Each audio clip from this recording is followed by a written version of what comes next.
the chairmanship for the Buhari Area Council. It's the opportunity to ask him question on what he intends to do there, or what his own blueprint to serve in the event that he becomes the chairman of the Buhari Area Council from 2026. Don't forget that you can also send us a WhatsApp message on 0906 199 9009. 0906 199 9009. All right, so the conversation begins with Honorable Solomon Danjuma Gerda, popularly known as Dariya. All right, so Honorable, I'll start by asking you, can you briefly introduce yourself to our listeners and share what inspired you to step into the race for the chairmanship of Buhari Area Council? Thank you very much, Mr. Bassi. It's first of all good to be here on this program, because this is one of the most credible program. It's not all radio programs I love to be interviewed, because there are programs that are biased, but I've known you, I've followed a lot of your activities, your programs, and I've seen that you are a very frank person. And to be here this afternoon, I feel very, very elated. My name is Solomon Enjuma Gerda, but I'm popularly known as MC Dariya. That is the party do not put MC Dariya. And all people say, why don't you just remove MC? I say no, as a background, I've been through this MC work, and I've been an OAP also with Jordan 93.9 FM. One should not forget or despise the days of his little beginning. Not because today I'm contesting for an election and I'll now just say I will not put that at all. People that do MC, they are not bad anyway. I am the candidate of the Zenith Labour Party ZLP. But before the records, before I make further ado, I want to let people know. A lot of people will be surprised to say, why is Solomon Enjuma Gerda the candidate of ZLP? We've known him with Labour Party. Because the just concluded general election that took place 2023, I served as the presidential campaign coordinator to His Excellency Peter Obi. I was the campaign coordinator, PCC coordinator of the Labour Party, and I contested my election under the Labour Party in the Buhari Area Council. I emerged as the flag bearer of Labour Party. We were 14 at first, but 6 of us contested and I won.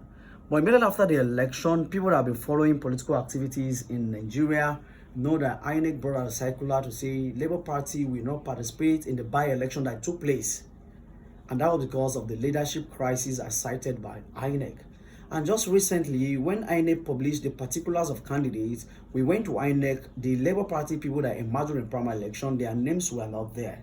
And we inquired to know why the names of Labour Party were not there. They say there is a leadership vacuum in the Labour Party, and as such, we will not participate in the election. So we used the window of substitution and replacement. We tendered our resignation in Labour Party, and we got a waiver from Zenith Labour Party Leadership National, which allowed us to contest under the Zenith Labour Party, where INEC come to conduct our election. And today, the INEC have published the list of final candidates. Myself and my vice chairman and some of my councillors, we made it to the list of Zenith Labour Party. What I'm trying to say now, you can go to INEC and verify there is no candidate of Labour Party contesting this election in FCT. I'm not the one saying it. It is the constitutional authority, the commission vested with the responsibility to conduct election, that say Labour Party will not participate in this election. So I am the candidate now of the Zenith Labour Party ZLP. This is just a brief that I just need to let people know. For those who will say we've known him with Labour Party, now we have moved our structure to Zenith Labour Party. Mr. Bassi, you've asked me what will I do for the people of Buhari Area Council. I've been a very passionate young man, just the way you are. A very community development agent who is so passionate about developing the communities. All my life, I've been a volunteer working with NGOs, working with people who have the heart to develop these communities. And that is where I now took motivation from. Going into the communities, mostly a rural area in Abuja, you will see that the FCT, a lot of people are so yearning to visit as one of, as the best place in Nigeria, being the capital city of Nigeria, that there is a lot to be done. This is because there are lapses that the chairmen are yet to cover.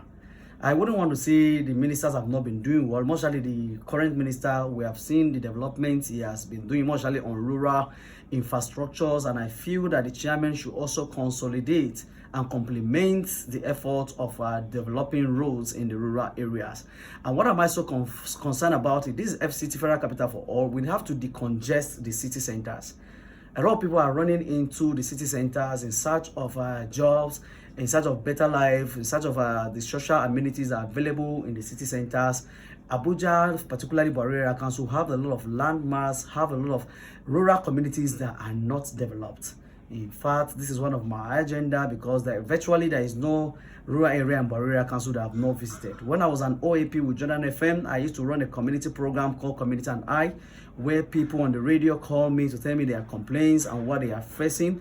I go there, see things to myself. Sometimes I collaborate with NGOs and we provide solutions to their problems. So I have identified, most times about politics, when you stay outside, you're a spectator, you see a lot of things.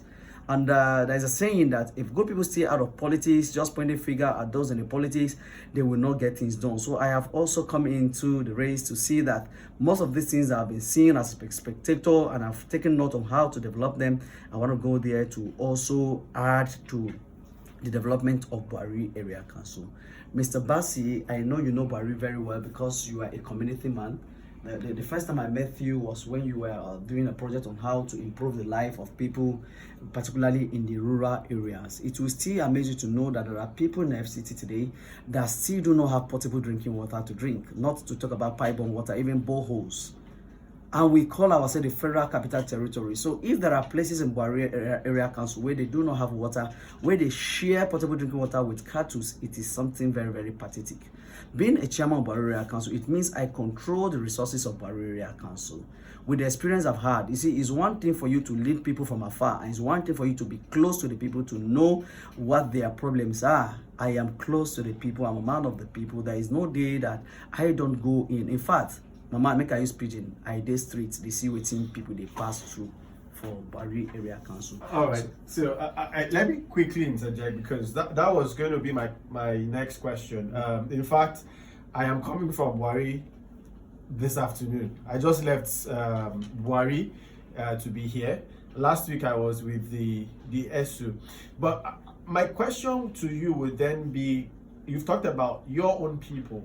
What's your own personal connection with the everyday realities of residents in Bari Area Council? Someone would say you're among the very privileged. I'm not sure you have shared water with cattle before.